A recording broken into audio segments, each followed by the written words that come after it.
Good morning. Happy Monday. Welcome to the Pitch Strike Chronicles. I'm Uncle Taz. I'm here with Rob and Donald. Rob, it is so good to have you back with us.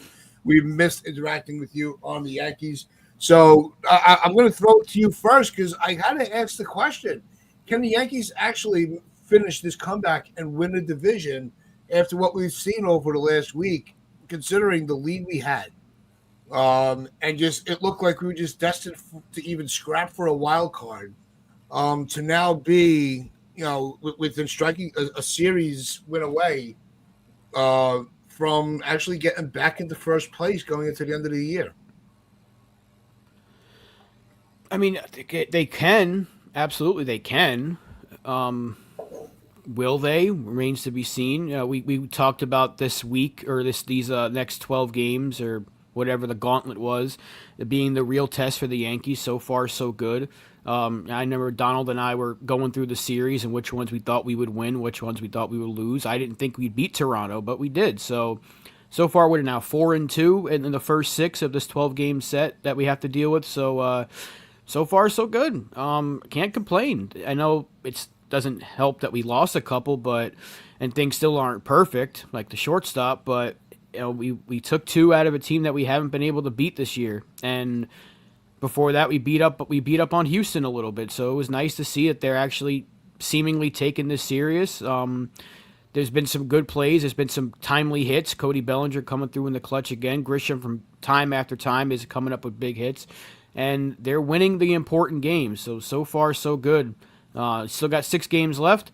We'll see what they do in the next 6, but early signs so far so good, and yeah, they absolutely can. Still got a lot of work to do though.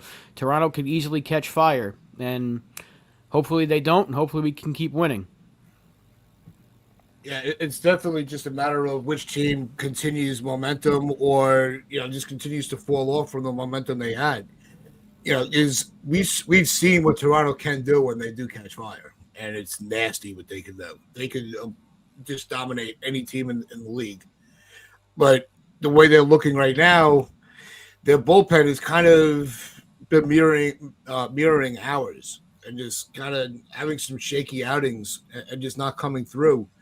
So I think it's going to be in the next couple of series between with these two teams with their respective opponents, is just which bullpen can finish off the games they're winning. Donald, what do you think about the way that?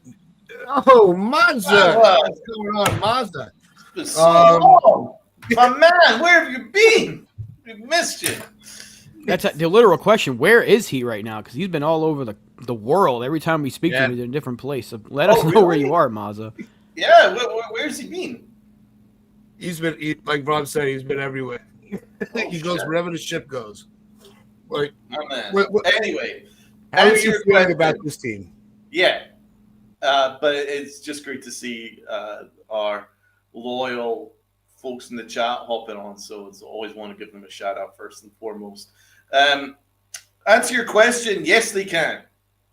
The big question was, how would this team perform over these next few series? That was the big question.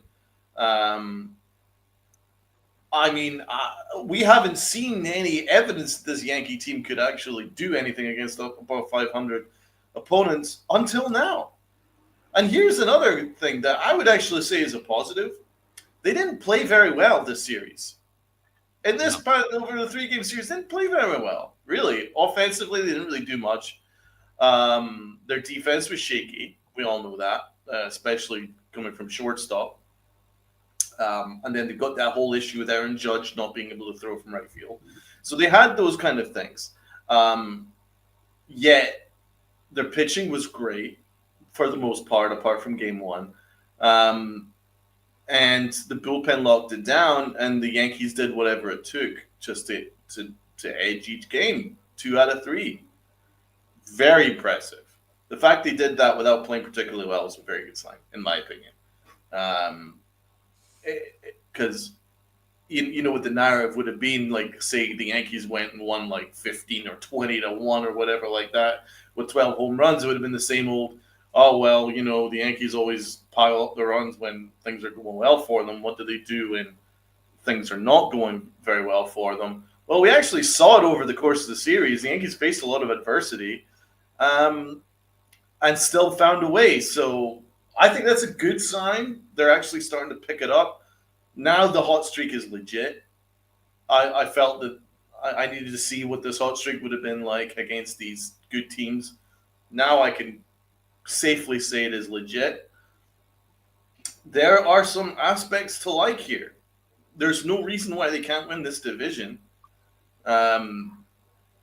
Now, obviously, there are games ahead which will be very interesting. The Red Sox are our banana skin. They're our daddies right now. I hate to say it, but it's true.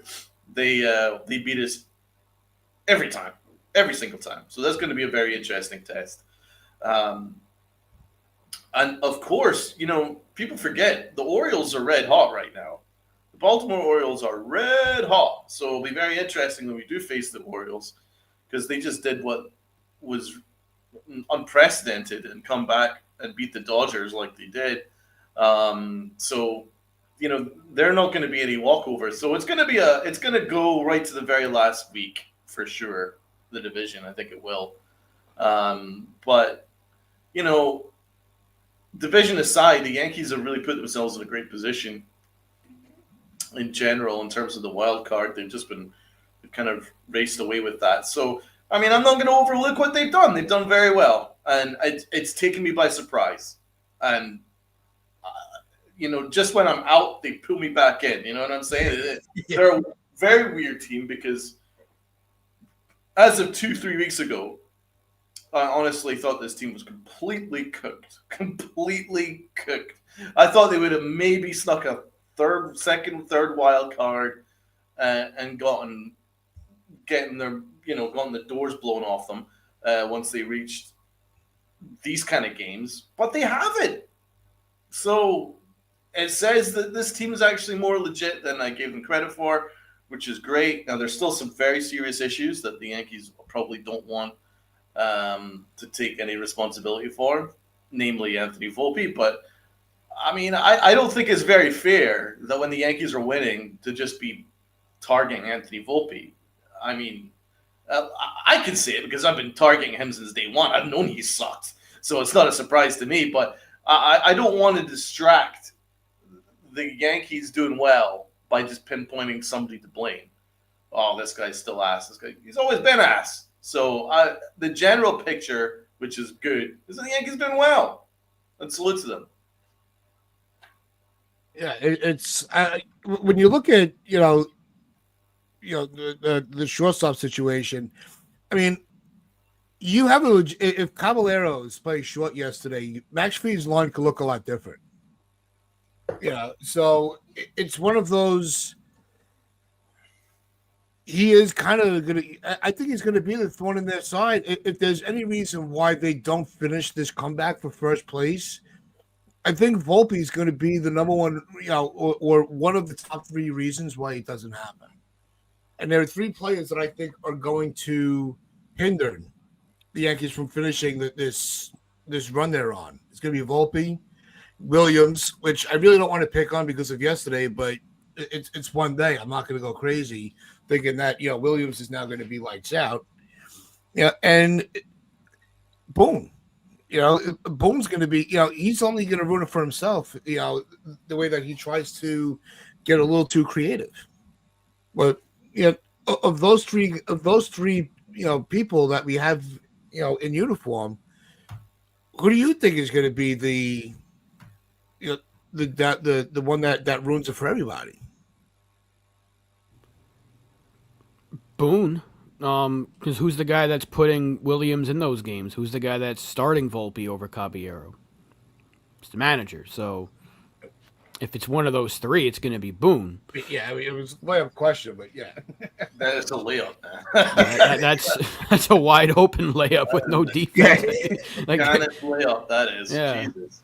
But no, it's Boone. If there's anyone that's going to ruin this hot streak and ruin this potential comeback, it's the manager. And Joe brings up a great point. He did his best to make them lose this game. Anthony Volpe is just statistically over the last calendar year, he's been like the worst shortstop or one of the worst players actually in the entire game. Like it's just not even a question at this point. And no other team would be giving him the run the Yankees are. And we can go on and on about it. And like Donald said, we shouldn't be picking on one guy. But for the sake of this question, you kind of have to bring this up. There are two players that are constantly always right there, like to pinpoint when things start to go wrong for the Yankees. When do they start to blow the lead? When do they start to derail? It's either Devin Williams comes in and blows it, or Anthony Volpe blows it defensively, and it leads to a rally. So luckily it didn't happen too crazy yesterday that it blew up in their face, but it could have. And it's seemingly always those two guys, and it's the manager's stubbornness, ignorance that he just doesn't want to stop using them in those big spots. And what did I say like last week? I was like, Aaron Boone is going to bring in Devin Williams because he thinks he's got a good lane, and it's going to cost them some big games, whether it's down the stretch this year in October. And I don't hope that doesn't happen, but it happened the other day, even though that umpire was a terrorist, but it almost happened yesterday. So Aaron Boone just can't get out of his own way. So yeah, it's him. If there's one of those three that's going to end up costing, it's all three collectively, but the guy that keeps putting them in those spots is the reason that they keep messing up. Right. Let's look in depth here, this Anthony Volpe stuff. So shout out to Real Bullshit here. How about this? Anthony Volpe in his last 71 games, 168 batting average, worst in baseball. 215 on base percentage, worst in baseball. 215, holy shit. 53 WRC plus, worst in baseball. 53. The average is like a 100, 110. 177 BABIP, worst in baseball. So basically, he is the worst player in baseball over the last 71 games. There's no basis for that. He is literally the worst player in baseball over the last 71 games. Per Yankee source, scout on Anthony Volpe. So a scout has had his opinion on Anthony Volpe. Yanks need to move on. They gave him a long look, but he hurts them on offense and defense nearly every single game. They can't just punt on the shortstop position. That's Anthony Volpe. And that's exactly what the Yankees are doing. They are punting at the shortstop position. I would say inarguably the most important position of the infield is shortstop. You can make the argument that shortstop's the most important position in general. It's just that vital, considering, we had a captain that was a shortstop not that long ago. So the Yankees are punting with the worst player in the sport. And it needs to change. But they can't make it change because they have too much invested in this guy. And if they admit defeat, then it would feel like their whole house of cards is going to come tumbling down. That's the way that they look at it. You know what I'm saying? It's not about wins and losses. It's not about performance with Anthony Volpe, because if Brian Cashman makes the move and tells his little puppet to go and bench Anthony Volpe, then it's all going to come right back to the guy who has been pushing this narrative that he's elite, that he's the best, that he's absolutely fantastic, he's elite, blah, blah, blah, blah, yelling at reporters, which is Brian Cashman's been doing. And then you've also had Brian Cashman yell at reporters about Anthony Volpe. It's all going to come crumbling down when they admit defeat with this guy. When will they do it?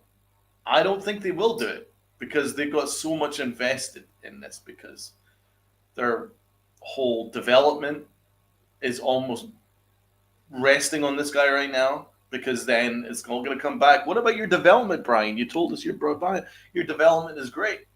Well, what about this guy that you have laid out the red carpet for, given him, made him beyond reproach, given him all the rope in the world, and you've still not been able to succeed with him, how are they going to answer that question? They won't be able to, because then they'll be basically admitting that they've been gaslighting us and lying to us for, well, the best part of 2 years. So it's a serious problem, this Anthony Volpe thing. It's a serious problem. Now, the Yankees winning covers that up, but he is a serious problem. He can't make basic throws. That error that he made yesterday was as basic gets. You know what I'm saying? I mean, geez, Lou, we all would have made that throw, but he still bounces it. It's as simple gets. He still doesn't have an arm. You know what I'm saying? That throw that he made yesterday was basic. Should have gone straight to the catcher. Instead, it bounced.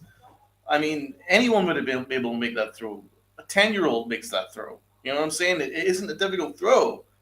It's what would be classified as like a layup of a throw. And he still needs to bounce it. It's because he has got no arm.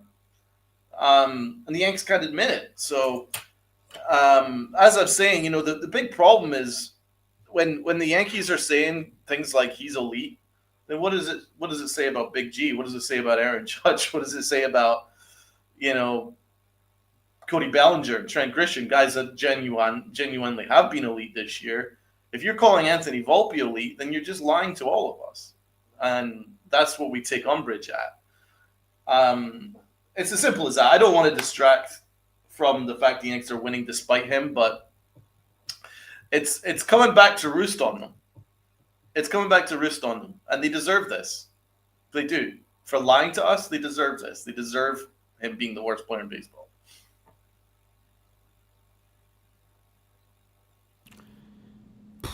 I mean, how many times have we had this conversation about him? You know, it just feels like we're repeating ourselves. But you're right. We shouldn't be distracted by it, or shouldn't be using this as a talking point during a hot streak. It's just sometimes you kind of have to. Sometimes you just kind of have to talk about it, and because it's part of the problem, and because you think about, man, they're playing so well. What will eventually stop this run? And then it's just like, well, what does the manager keep doing? So, and yeah, you're right. Healing men's hearts. Literally, every ground ball is a breath hold. Exactly. You're just like, is he going to make the damn play? And even the other day, they couldn't turn a double play on a flip to Jazz, and it was a kind of a slow flip. Oh, that's right. So it's like, even the throws that he is technically making aren't that good. So it's just like every time he fields a ball, you're like, okay, he got it. Is he going to throw it? Or if he can't get there, then you know his throw is going to be like 30 feet the other direction. It's just like all over the place. And when you get to the playoffs, and even right now, this has got to be treated like a playoff run, these next couple of series. You got to put your best players out there, and he's just not one of them. And I hate it, because obviously we all wanted him to work out and be the guy, but it hasn't been the case. And the only people that can't see it are the New York Yankees. So yeah, the only person, because of agenda, not because they can't see it. It's because they're choosing not to see it because of an agenda. They don't want to see it. No. I mean, what about the instance where he still made the throw? Remember, there was a double play attempt, but the runner was actually already safe at first by the time Volpe still made the throw. It was a couple of games ago. Paul O'Neill pointed it out. He's like, why are you making that throw? He was basically he was already basically safe. All you're doing is creating a risk that maybe you're going to make a bad throw. He was already safe. There's no you need to swallow that. But it just speaks to his lack of IQ. He's got no IQ. And the Yankees treat him beyond reproach, so he doesn't get called out on anything. Like, there's nothing that he's done that's improved at all in 2 years. He's improved nothing. In fact, he's regressed. I don't understand why they're doing this to him, because he's their great white hope. And all they really need to do, instead of yelling at us, like, what about the stuff that Boone was saying to reporters? I'm not going to, how dare you send him down to AAA, blah, blah, blah. But actually could be beneficial to him. Yeah. To maybe go back, and I'm actually giving him the benefit of the doubt. Why not just send him back to AAA and just start from scratch? Start with the bare bones and see if you can grasp a major leaguer out of him. At this stage, I don't think he'll ever be an everyday shortstop at any point in his career. I genuinely feel that way. I think he's a terrible player. But I also think that I wonder if you maybe send him down AAA and just cut all the bullshit. Your awful swing, your awful footwork, your awful arm, and just get right to the bare basics and just try and work from there, step by step. And you might be able to get a good platoon player out of it at this stage. Hopefully not as a Yankee, but just in terms of his career, he's that bad. I don't know if you guys agree. I think he's that bad. And he needs like a complete and utter just like start from scratch. Let's fix your swing. Let's fix your footwork. And let's just take it a day at a time with you. And then you might be able to be a very good platoon player in this league. That's where I'm at with Anthony Volpe. I don't think you'll ever see a starting caliber player with him. No, the big narrative from the front office was, well, what are your alternatives? What, who else are we going to put out there? Well, now you have Caballero, and you're still trying to prioritize Volpe. Yeah. So and you also have Rosario, who's not really that much of a shortstop, but he's definitely how much worse can he be? So you get in these situations, freaking mouth, where you wanted options, you have options, but you don't want to use them. So the Yankees only have themselves to blame. Spot on. Like, think about it. Like you said, a month ago, or a little bit over a month ago, they didn't have those options. Now they do. And Yep. Rosario doesn't play, so you can't even really, they don't even want to use him. I said the other day, he's just nothing more than a hype guy. That's what they picked him up to be. And it's ridiculous because he can hit lefties and he can play a decent third and at least a corner outfield, and you just don't use him. And Caballero, who is already proven in a handful of games that he is better as a hitter and a defender, they don't want to use him. So, yeah, I mean, you're spot on there. The Yankees have the options that they didn't have a little over a month ago, and they still don't want to use them. So who's to blame? It's the Yankees. But not to keep talking about the down, because the Yankees are playing very well as of late, and hopefully they can continue that next series. But let's say what's up to the chat, because we've got a good 30-plus people in here on a Monday morning. Let's give him a shout-out, because Dev, 4-something in the morning, he's back at it. It's been a while since Dev won the early bird, but he's back out 4:38. What's up, man? Dev? Good to see you. Jonathan in second place today. Good morning. Good to see you, Jonathan. John the Beagle Dad. If the Yankees win the division, it will be the biggest come-from-behind win in baseball history. No, it would not. The 78 Yankees did better. My dad, I want to give him a special shout-out because tomorrow is his birthday. Won't give out his age, but yeah, happy birthday, Pop. Happy birthday, Mr. Barris. Jason, good to see you. We got Healing Men's Hearts. We saw Mazza earlier. Still hasn't answered us. I hope he's all right. Where is Mazza? Where in the world is the 4-Train Express? Cole Italian Pizza. Good to see you in the chat. Joe's in the chat. All of our good friends are here. I know Stevie B just popped in. Good to see you as well. Mark popping in the chat. My arch nemesis, Sunil, popping in the chat. Everybody's here. Jacob, what's up, fam? Good to see you. Good to see everybody here on this Monday morning. Salute, and especially salute to Rob's dad. Great to see him in the chat again. So my best, and great to see everybody, all our loyal guys. Dead Finch, the early bird. Even Jonathan says I can't compete with 4:30. Don't try and compete with 4:30. It ain't worth it. Stevie B, salute. Salute to all you guys. Do you know who also deserves a salute? Let's start with giving a salute to Austin Wells. He's not had a good year, but you know what? And here's another argument for why Anthony Volpe should be benched. Austin Wells got benched, and he's come back and he's a different player. Right attitude.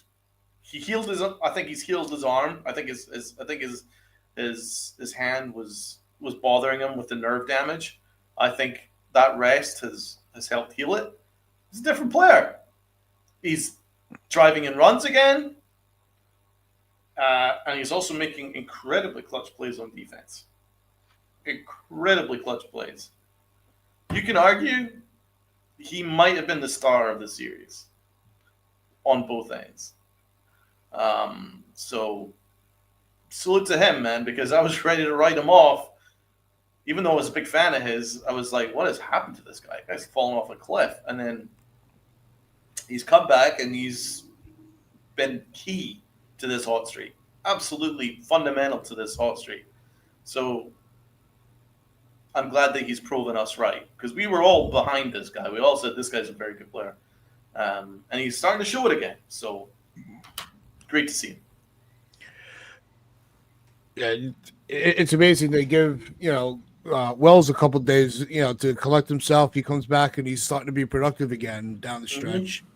They gave a couple of days off of Volpe, and it seems like he didn't work on it. Seems like he got worse after a couple of days rest. So, it just shows the difference, the stark difference between those two guys. One wants to be here, and one just kind of is just riding the coattails of the manager who just loves him. And it's a big problem.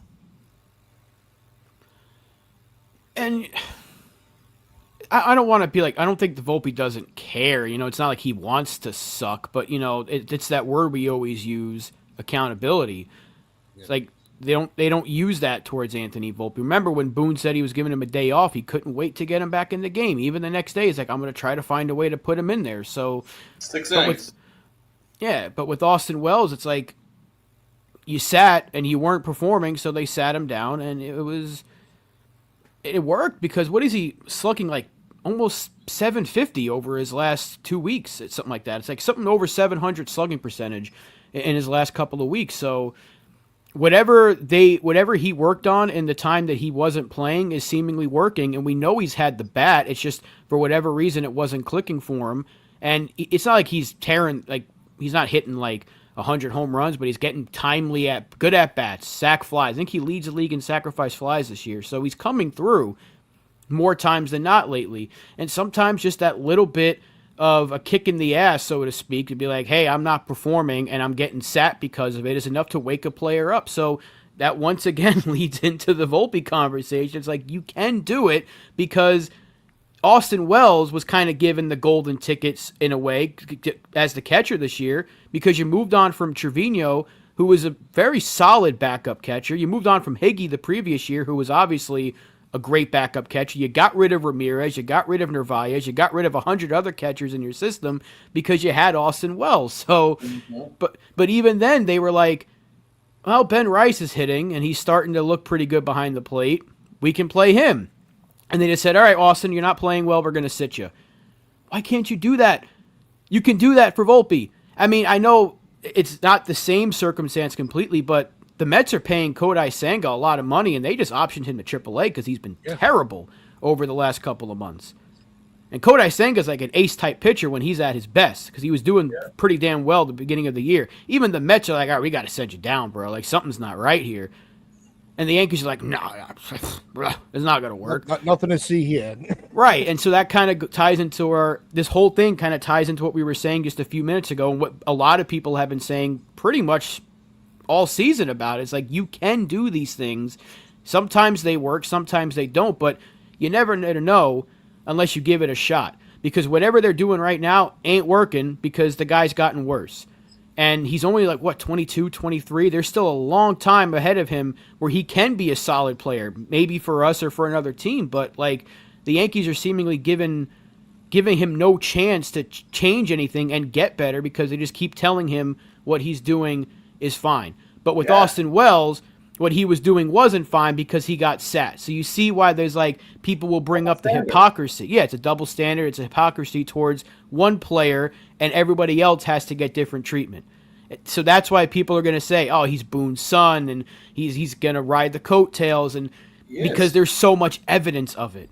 Absolutely. It's nepotism. There's no other reason why Anthony Volpe is getting this treatment, because we just named it. Austin Wells, Ben Rice, right? Austin Wells struggling, Ben Rice took his job, right? Now Austin Wells is playing really well. Now Ben Rice is going to have to play maybe more first base, right? And by the way, that is what's happening. Goldschmidt has not been great. Ben Rice started to play first base more. So that exists. Austin Wells, same situation. Now that he's playing well again, now he'll start to play more, right? Yeah. Jason Dominguez, how about that? He's not played particularly well. He's in kind of a tough stretch because he could start to turn things around, but how are you going to drop him because of Cody Bellinger, who's probably been our, if not Big G, probably been our MVP this year, in terms of how vital he's been. He's been absolutely vital, Cody Bellinger. You can't drop him. Trent Grisham, same thing, 30 home runs. Are you kidding me? So not really much room for Dominguez. However, that doesn't exist with Anthony Volpe. He has to play every single day. There's no excuse for that. Dominguez is a better player than Volpe. Austin Wells is a better player than Volpe. Caballero's a better player for Volpe. You know what I'm saying? It's like there is no excuse for this at all. There's none. But the double standards exist, and it's remarkable. It's a shame. But let's not get distracted. I want to talk more about Austin Wells. What about how clutch he was, man? He made all the big plays, blocking the plate like he did, saved a run, throwing the run around in the ninth inning, probably saved a run. He's made so many plays. It's just been like he's saved a run here all series long. Speaks to a high IQ. He's a high IQ player, and he's very much a team first guy. He's motivated. You saw what it meant to him. He's just like, let's go. You know, high-fiving guys in the dugout and stuff like that. Meanwhile, Anthony Volpe just looks like he's just like riding on the coattails. But Austin Wells is a genuine like motivator. Let's go. Let's freaking win. That's the kind of guys that you want in the locker room. You know what I'm saying? No nepotism with him, that's for sure. He's had to earn it. He lost his job, he's earned it. You know what? He didn't have his job last year. He had to earn it from Trevino, who the Yankees preferred. He took that job from him. You know, platinum glove winner. Took the job from him. This year, he struggled, lost his job. Now he's got it back again. He's earned it. Do you know what happens when you earn something? It means something, and you fight for it. That's the kind of thing you want in a locker room, and you're starting to get it. A lot of the guys that are playing every day are guys that have earned it. The only person that plays every day that hasn't earned it is Aaron Boone's son.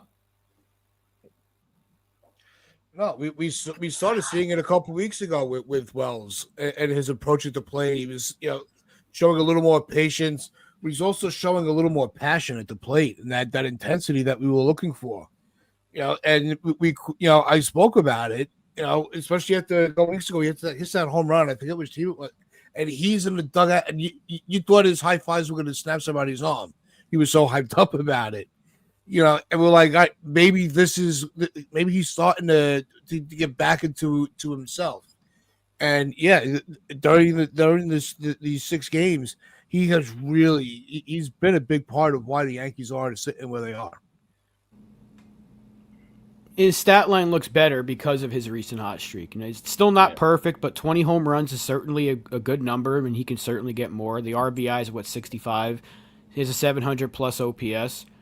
If he can be that on a yearly basis, 20-plus homers, 70-plus ribbies, 700-plus OPS with good defense behind the plate, which is what I was saying about Volpe. If you can just be that, like, bare minimum almost statistically, like you're around league average in terms of OPS with good defense, people are going to be a little less, like, they're going to be a lot more patient with them. Yeah. but with Austin Wells, it's like you're seeing him come through in big spots. He took that benching, and he got better.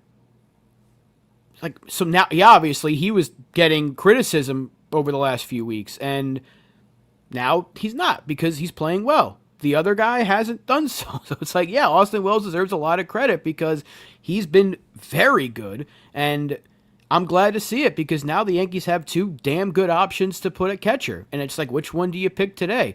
Because Ben Rice, we can't not talk about him. That was a bomb yesterday. So, like, I mean, he's coming through more times than not. He's had himself a phenomenal season. It's kind of gone under the radar because of how good Stanton and Bellinger and Judge and even Goldschmidt for the first few months, how good some of these other guys are doing. Ben Rice has been fantastic this year. Can't play He's first our best base prospect, though. bro. He's our best prospect. Not a good first baseman, but with that bat is special, man. That is a bat you want in the lineup as much as you possibly can get him in there. So I think he's going to be playing first base, bro, because Goldschmidt got his knee tested. I think his knee's fine, but he's been having some knee problems, Goldschmidt. So I would. Yeah, he's going to take a step back. Yeah, he was basically unusable for most of the series. So I think that in the meantime, I think you're going to probably see a lot of Wells at catcher, Ben Rice at first.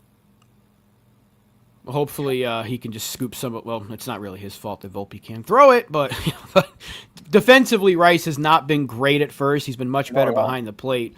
But hey, that bat is special, and he's been proving it from the start. Like he had one little like rough 2-week stretch, and people are like, "Oh, maybe he was a fraud." It's just like, no. Look at his numbers. This dude's been fantastic. Yeah. Do you know who else has been fantastic? Cody Bellinger, Giancarlo Stanton.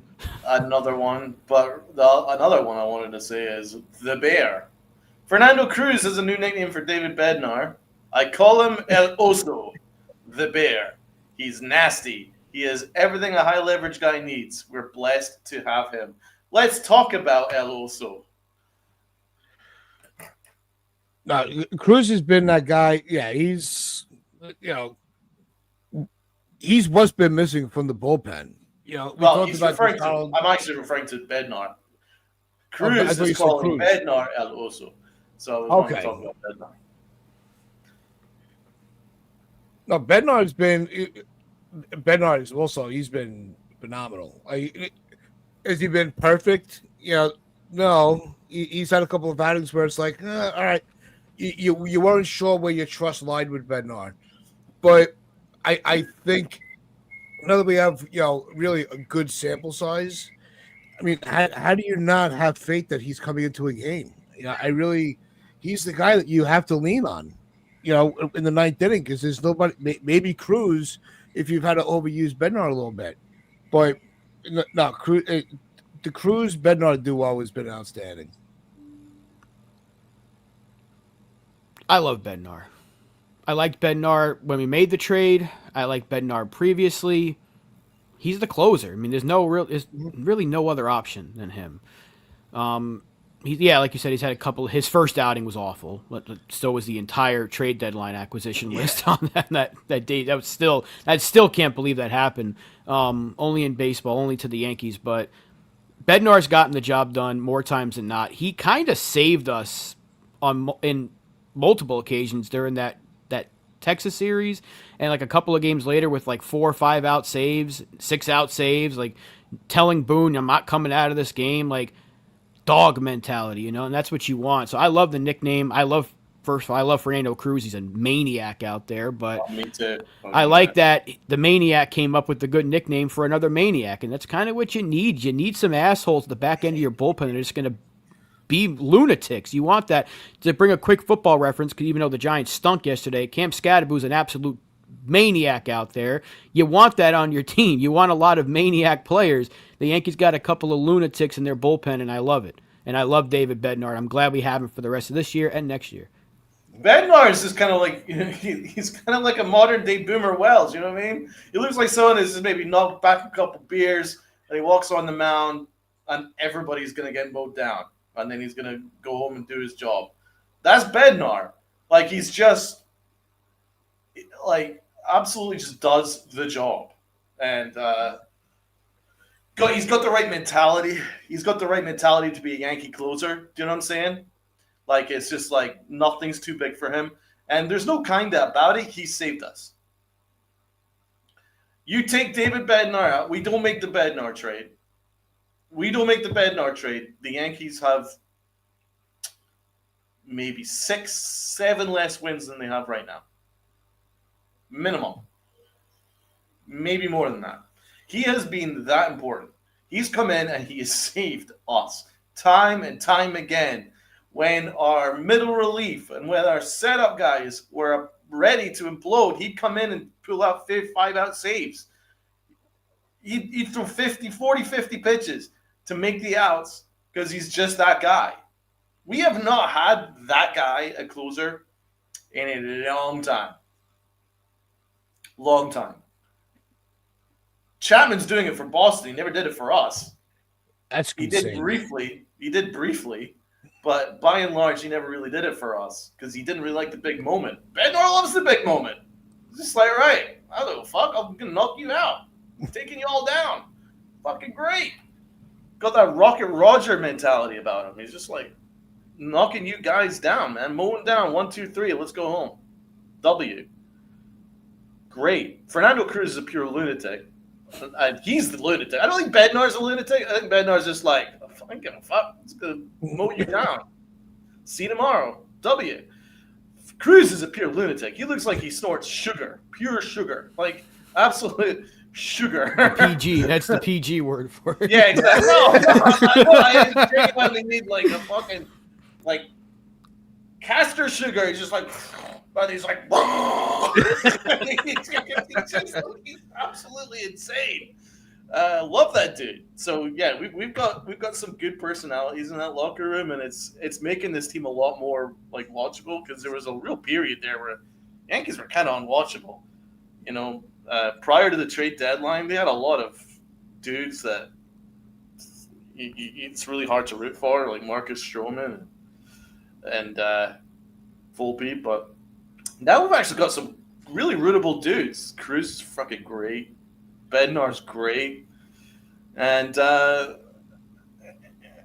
just I'm very happy to see that our young guys are starting to come together. One guy excluded, but you know, there's some things to be happy about, and it's good to see, man. So yeah, this team is starting to come together, and the big reason for that is Bednar. He saved us, I would say, 6 or 7 times,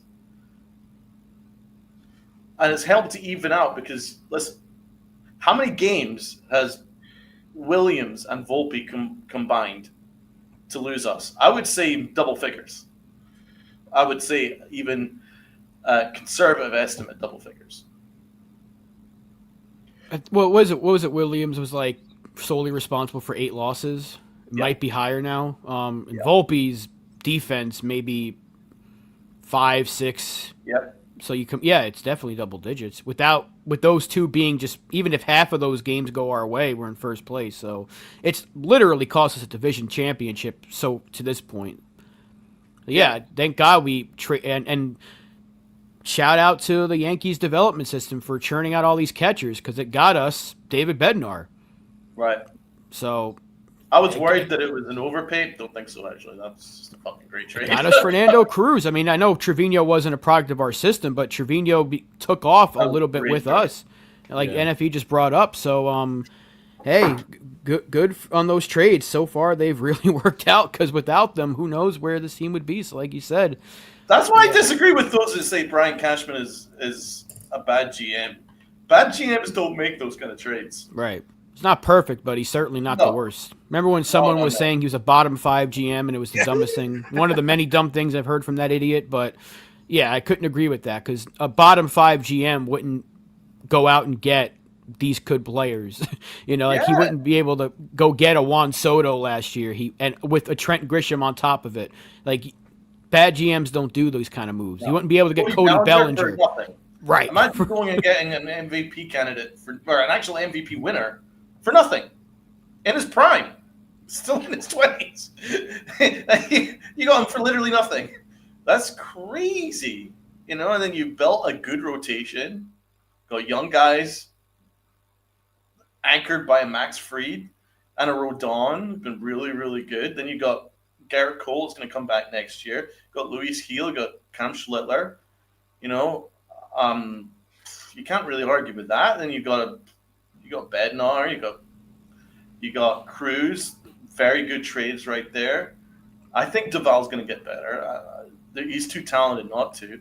So yeah, I have a hard time buying into him being a bad GM. He made bad decisions, mostly ego based.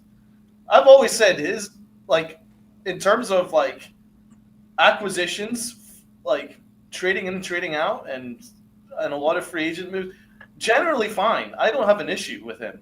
And yeah, he is an asshole, but to be honest, don't you kind of want an asshole as a GM? You know, you don't want a nice guy GM. Like, look at what a nice guy manager's got us. Absolutely nowhere. So I'm all right with an asshole GM.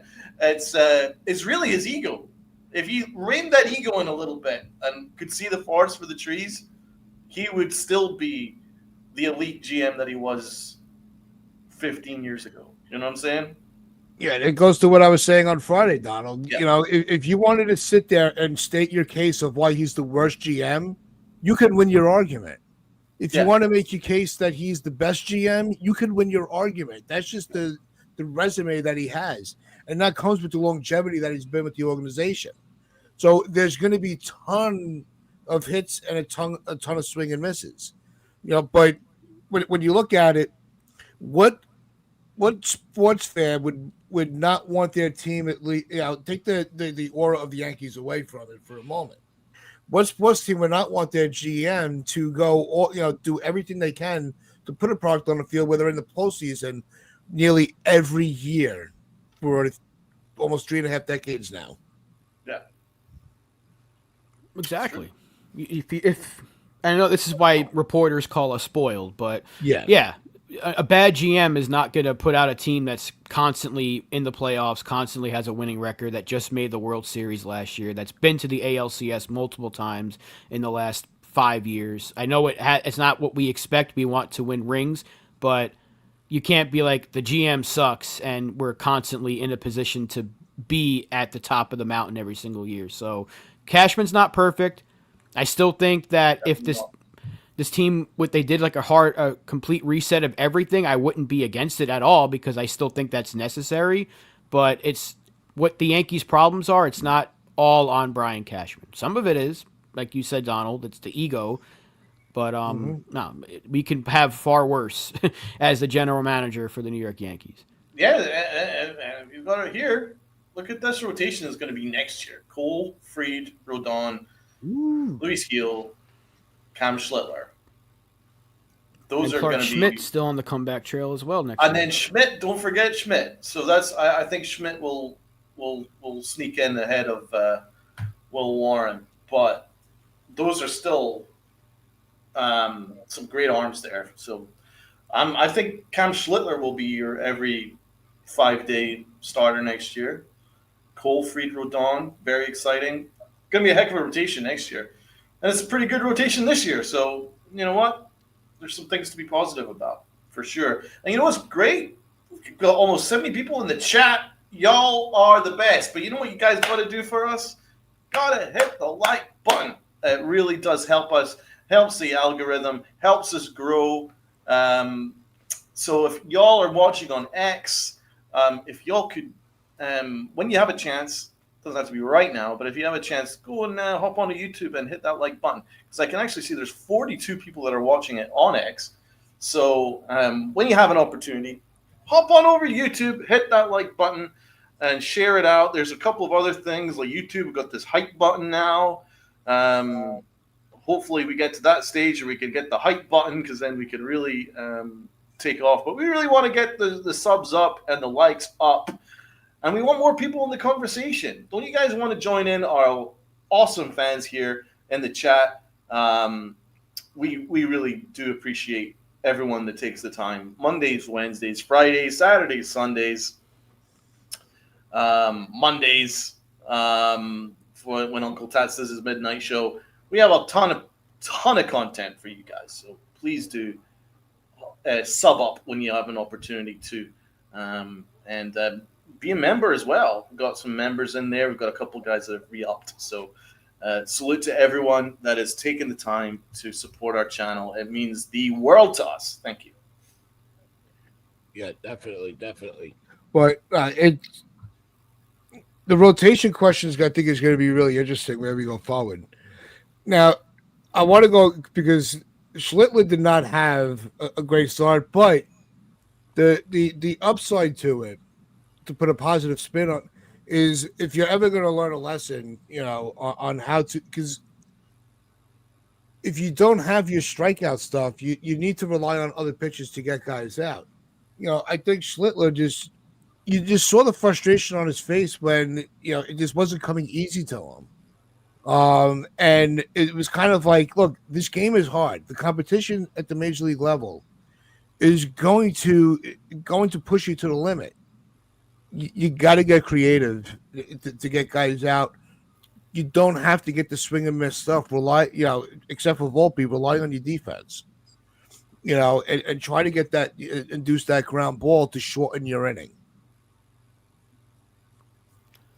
One bad start and what, like 8 now? So Yeah, no, I'm not worried about him. no, Oh, I'm it's not been saying. great.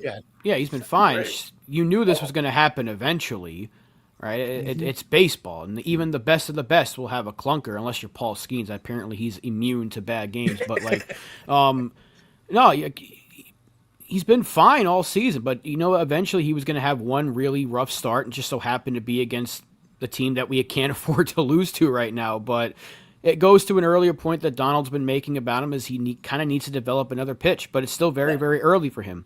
If you're even if you're throwing triple digits, if you're just throwing fastball with a little bit of breaking stuff here and there, or the cutter, which is just another variation of a fastball, you're gonna get tattooed eventually because they're gonna figure you out.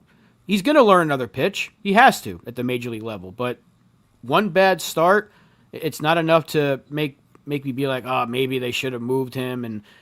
But I do think people need to kind of like curb their comparisons with him, because like he's still so young. He's still very, very, very early in his career. That like this is the problem when it wasn't the Yankees that called Anthony Volpe the next Derek Jeter. It was the media, and it was some fans that were saying that.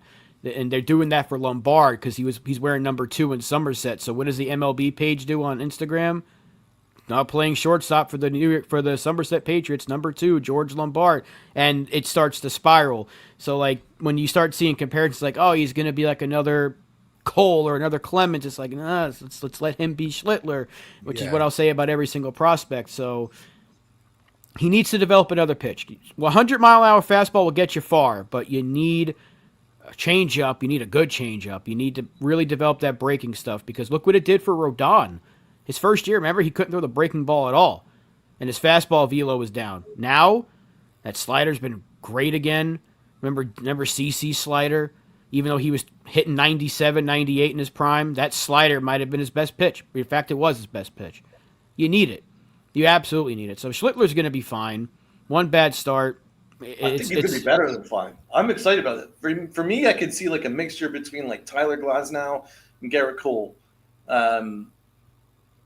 I mean, that's a great comparison because his delivery is almost identical to Tyler Glasnow's. And he's kind of got the kind of moxie on the mound that Garrett Cole has. The great news is Garrett Cole is basically a de facto pitching coach. So when Garrett Cole is in and around the team, he's going to really help Cam Schlittler out. Great thing about Schlittler is he's got the fastball and he's got plenty of movement on his sliders. So that's great. It's really about, as you say, developing a changeup. I'd like to see him develop some more off speed to give the hitters another look. If you do that, the sky's the limit for him, man, because if you're able to generate 99 to 100 mile an hour with that ease, if you look at the ease in which he delivers that ball, it's a great sign. It's a great sign. It's not like he is like straining every single body part just to hit that 100. He does it so effortlessly that it says to me that it speaks to good longevity. He's got a really good delivery, which means that he's going to be able to locate his pitches. It's just about getting a changeup in there.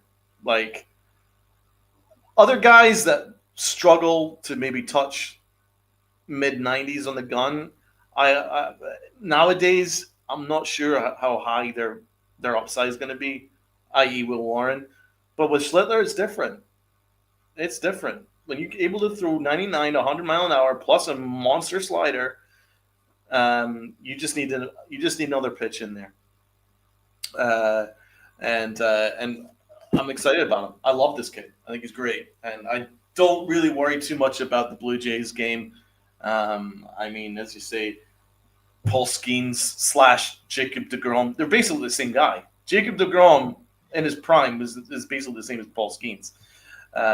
where they had no help because they're on a terrible team, but they're basically pitching 8-inning shutouts. So not everyone's going to be them, but Schlittler I'm excited about, and I think Luis Gil's is great, and so I'm happy about our pitching. So I think there's a couple things we want to. There's only 9 likes, Jonathan. Oh my God! All these people watching. There's only 9 likes. Come on, guys, hit the likes button for us. 2 things before we close out this show. What about this Aaron Judge thing in right field? Guys worry about his arm, and what about Aaron Boone's weird excuses and things like that? It's up to 20 likes. That's better. What about all that stuff with Aaron Judge in right field? I mean, can you make the argument maybe they put him back in the outfield a little prematurely? Maybe, but I think they had no choice but to put him back out there, and because you had to get Stanton off his feet a little bit. They were playing him a lot in the outfield. And as much as you saw Stanton was, he was very thankful to be playing the outfield. You can't risk injury either. So if he can't throw 100% and he's only throwing 90% strength out of his zone from Aaron Judge, I'll still take that. Because I also think his route to the ball is going to be a little better too than Stanton would. He's got a little more speed. So I would be cautious with the both of them. It's tough. He can't. He's not even close to 90%. I mean, he's barely making a throw to Jazz, from a few feet away. So I don't think it was wise to put him out there so soon if he's not 100%. That's why I thought they should have had him on the IL a little bit longer until he can start throwing again. But his bat's been better lately, so I think what Boone did say was they're going to kind of rotate them, Judge and Stanton. But you see the difference. Judge can't throw, so he's not as good as a right fielder, but he still can make fantastic plays. He made a good play yesterday in the outfield, so it's he's better than Stanton defensively in every way possible because Stanton just cannot run. But in order to maybe save Judge's arm, maybe you got to put Stanton out there a little bit more. But at the same time, these are necessary games to win. Every game matters now, so it's you kind of have to put your best guys out there. So if you're going to DH Judge, and you might have to sit Stanton because Bellinger's been too good, whether he's in right field or left field. So and Grisham can't sit. But Dominguez has been an adventure. So it's what do you do if you're Aaron Boone? I guess. What did he say? They're going to have Jazz go a little bit further out there to make a relay throw? I don't know. I think you're referring to the term creative cut. Yeah, that was it. Creative cut. I don't know what the fuck that is, but that might be the only way. But I just don't want to see Judge try to overdo it, and then he's going to be out for the rest of the way. So maybe the rotation is the only way to make it work, where you DH Judge and then put him in right, and this way you can get Stanton off his legs for a day because we know he cannot move. Aaron Judge with the bad arm is still a better outfielder than Giancarlo Stanton, simply because of the fact that Judge can run where Stanton can't. But the arm is a question. It's concerning that that first game was maybe they should have waited a little bit until he can actually throw 10 feet without problems. I'm very concerned that this injury is a lot worse than they're making it out to be, because Judge doesn't look the same player on either side, really. But the way I just don't understand why Aaron Boone can't be less of a condescending prick to people, because Chris Kirshner asked him about Aaron Judge's throw, where he didn't even try to throw home, just kind of lobbed it to Jazz Chisholm, scored a couple runs, and Aaron Boone was so nasty and so condescending and so dismissive. Well, if you've been paying attention, we've been trying some creative cuts. Well, meow, dude, just fucking chill out. And then that whole stuff we're handling it how we handle it, okay? Oh my God. That's why I just can't stand that guy. Like, you're just such an asshole. There's so many ways in which you could say Aaron Judge is a little restricted, but he's giving it everything he's got because he loves this team and he's leading his team. We're trying to win. And it's all hands on deck. You could say that instead of this, well, if you've been paying attention. Well, yeah, he is paying attention. He's our beat writer, for Christ's sake. That's why he asked the question. Right? Yeah, us fans pay attention because we watch this team do it for a living every single fucking day. Treat us with some respect, and we will give you the same respect back. And it's as simple as that. If he speaks to the fans and speaks to the media with the same respect that they deserve, then we would show that same respect back. But he speaks to us like we're complete gargling morons with spit hanging out the side of our mouths. And I'm sorry, I have no respect for him because it's a disgraceful way to speak to people. Well, if you've been paying attention, well, yeah, we kind of are paying attention, hence why we're asking.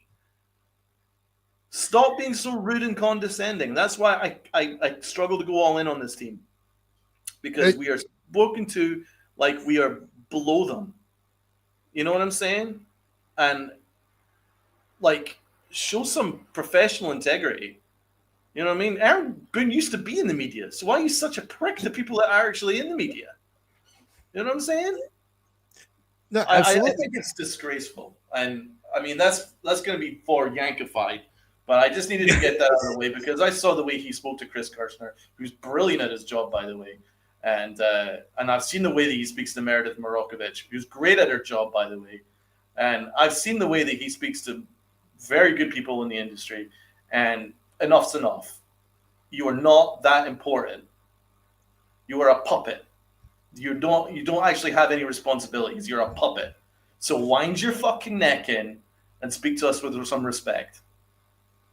You know, for somebody who came from the media, was supposed to be such a great communicator between the media and the players and everybody involved in the game.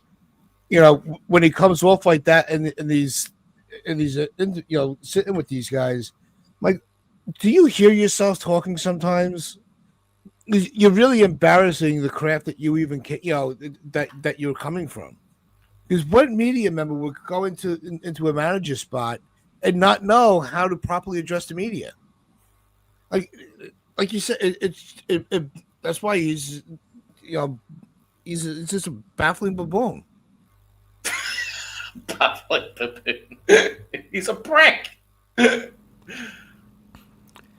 I don't know, because they make it such a big deal of like teaching people how to speak to the media before the season.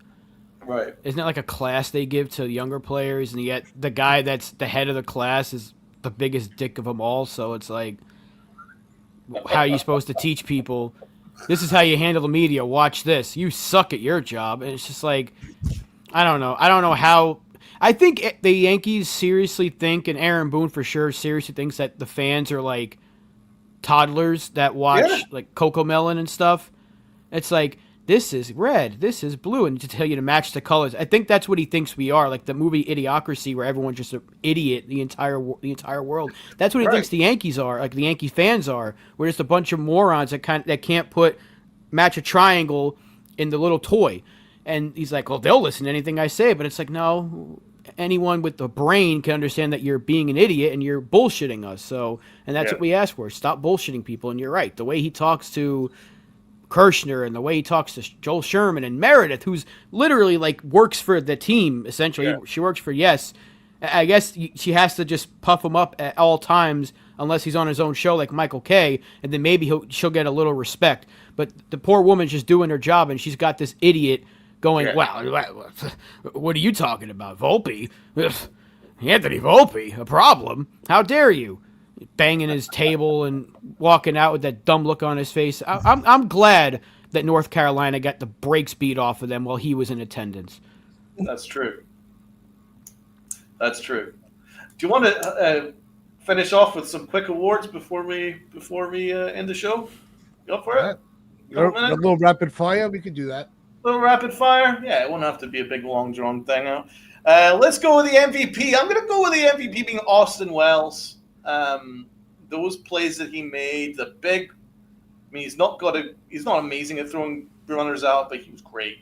That was clutch, and also blocking the plate like he did was like pinpoint perfection, old school, but it was still within the parameters and the laws of the game, which is great. But he made the big tag, hell of a play. Plus, called a brilliant game, managed all those different arms perfectly, drove in some runs too. He's my MVP, Rob.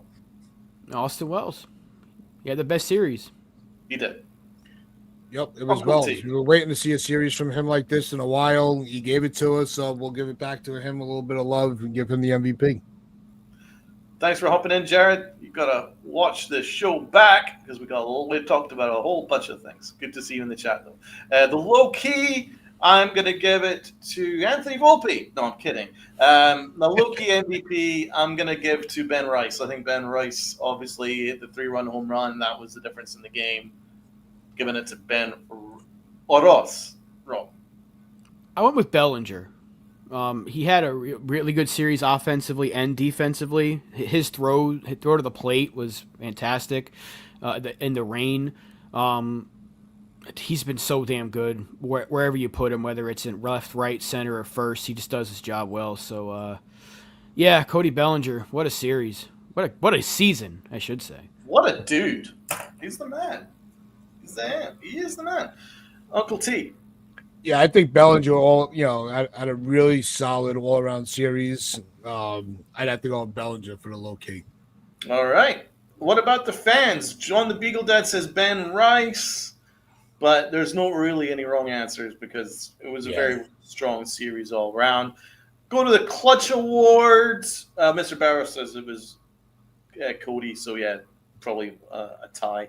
Oh, Healing Man's Hearts wins it for Bellinger, so it looks like everyone's going Bellinger. Right, let's go with the Clutch Award. I think I kind of gave it away. I think Austin Wells probably gets the Clutch Award for those two massively clutch plays, although could probably make the argument about Bednar as well. But I'm going to give it to Wells. Rob. Yeah, I'm doubling up on Austin Wells because he was just coming through. Those sack flies are an incredibly underrated thing, and his arm also just can't say enough about him. He was the X factor in this series, so he's got to get multiple awards. Uncle T. I'm gonna get a little bit of hate for this one. I'm gonna give my clutch to Williams for yesterday. Not a guy that nobody ever wants to see in a ball game. You're at home. Everybody, you could just tell the atmosphere that everybody was waiting for him to just implode, and he didn't.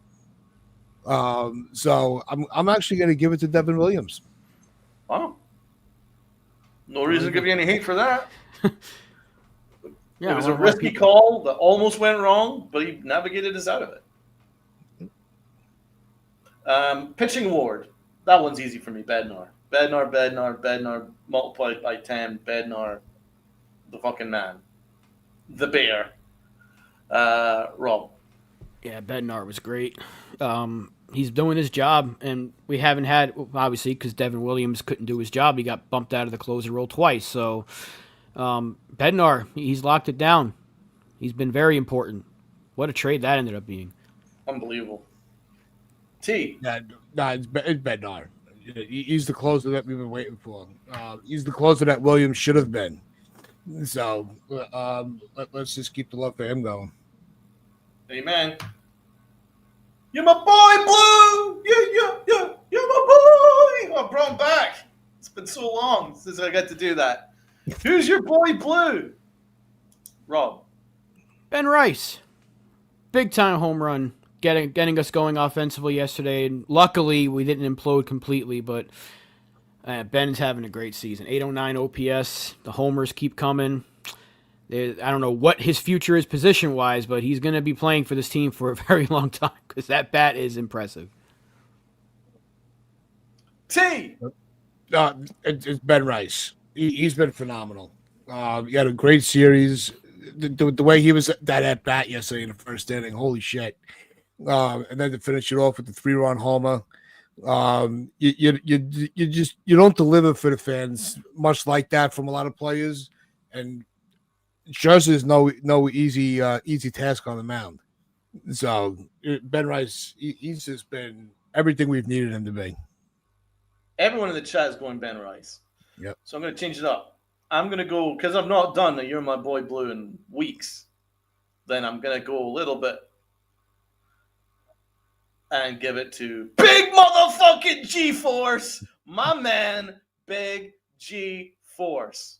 Yeah, even hit a home run in this series, even though it was in a loss. Doesn't matter. That man is the real captain of the Yankees. Big motherfucking G-Force. Playing the field to try and help out. Did his best.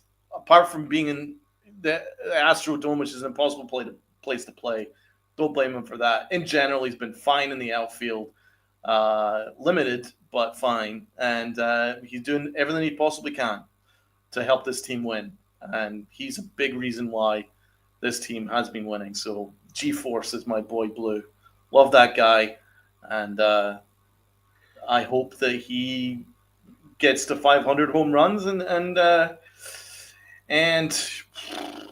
gets the Hall of Fame because he deserves it. He's my boy Blue. Let's go with the Aaron Boone out of 10. Fuck that guy. 2. We won, but he tried his damnedest for us to lose. So. 2. That's generous. Yeah. Tats. Yeah, I'm going to give him a 3. He didn't go out of his way to help the team, like Rob just said. We all said it throughout the show. He'll go out of his way to be the smartest guy in the room and make the stupidest mistakes. And because the Yankees win a game or or two, he thinks that well, I made all the right decisions. No, you're just an idiot that got lucky that your team pulled out a win for you. So yeah, I'm not even going to give you. I can't even give him a 4 because we won the series. I'm giving him a 3. Yeah, just the way that he spoke to people. Mm-hmm. Although we did win the series, so I think 2. It's very generous considering the way he spoke to people. I hate that. Just show professional courtesy to people. Let's go to the L. The L. Rob. Anthony Volpe.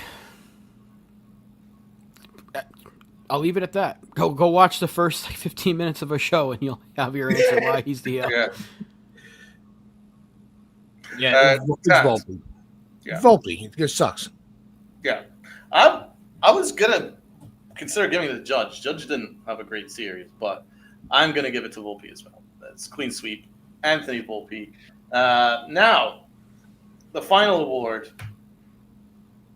There he is, Aaron Hicks. Good to see that mofo back. The Aaron Hicks Award. Rob.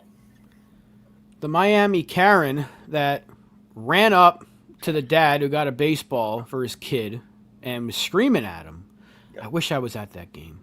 Wow. And you took it from me. God, I hate people from Philadelphia. And she proved why you shouldn't like people from Philly, because my goodness, she's a bitch. And rightfully, the Marlins and the Phillies did right by the kid, because there's no reason that you should have some bumbling moron coming up to scream at you for a baseball. Dad was trying to do something nice for his kid, and here comes that C word running up and yelling at him. God, I can't stand people like that. It's the reason why I hate Zach Hampel so much. And please put your ones in the chat if you've been blocked by him on Twitter like I have. That was a goal of mine, to get blocked by that moron, and I'm glad I did. It might as well be Philly, Mark. If it's New Jersey. Wow. I mean, I'm not surprised considering my experiences with Jersey, but even that is a surprise to an extent. She's horrible. Uncle Dad's. No, I'm with Rob on that one. I mean, that was. I mean, even watching the dad take the ball out of the kid's glove and still taking it and going back to your seat and taking it from the kid.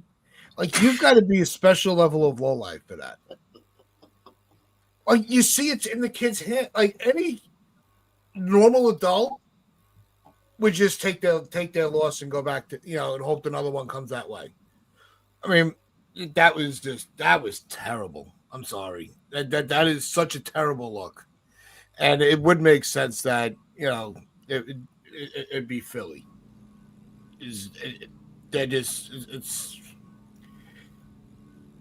that. Yeah. I got to go to a game at that stadium and experience it for myself. I might go next year. I might go to a Phillies game next year just to see what all the it was in Miami. All the frustrations about. Oh, it was in Miami. No, but to experience these Philly fans and their arrogance, I got to see that firsthand. A Philly fan from New Jersey, that just seems like double trouble. I don't know, man. But what do people want the dad to do there? Like, I heard a lot of people getting on the dad for caving in. I mean, I would think about my dad in that spot. It would have taken 50 Karens before he'd even think about giving a ball back. It's just so his kind of reaction was like, it was a little bit fruity, but I mean, I don't know. He probably just didn't want to deal with this raving lunatic that's screaming at him. He probably just wants to enjoy the ball game. He's right. Well, it's a freaking ball. Just go take it if that means so much to you. Go and just completely leave me the fuck alone, you lunatic. So I could kind of see it from both sides, but I mean, I would have thought that, say, if Uncle Tats was with his son, and then some raving lunatic came screaming at you, Uncle Tats. Try it. Yeah, that would last about 8 seconds at best. I mean, same with my dad. I mean, my dad took no fucking prisoners if anyone even said a fucking word to me as a child. So, like, there was one time where I was walking a dog past somebody's garden, and then my dog kind of sniffed their garden, didn't do anything, and the guy started throwing rocks at us, right, out the window. And I came home, told my dad, and my dad walked in and knocked on his door and gave him some fucking shit. Scared the shit out of him. So, rest in peace, Dad. But I know that if I went to a ball game with my dad and I had a ball, it would have taken 50 Karens to take that ball off. But I'm not saying anything bad about the dad. It is what it is. I can't speak for him. He is who he is. But I can speak for her. She is everything that's wrong with society right now. She is entitled. She is arrogant. And she thinks that people owe her stuff. So a ball that a kid has, that should be hers. Because she's entitled. Why? No reason. Because she's a Karen. That's why. And she is everything which is wrong with society right now. I have to choose my words carefully, but that's as nicely as I can put it. There's so much wrong with people who feel that they are entitled to stuff. You're at a ball game. It should be a communal atmosphere. You know what I'm saying? And you aren't owed a ball because it is in your vicinity. Give it to a fucking kid. It means so much more to a kid than it does you. You middle-aged Karen who thinks that you're above people. You're not.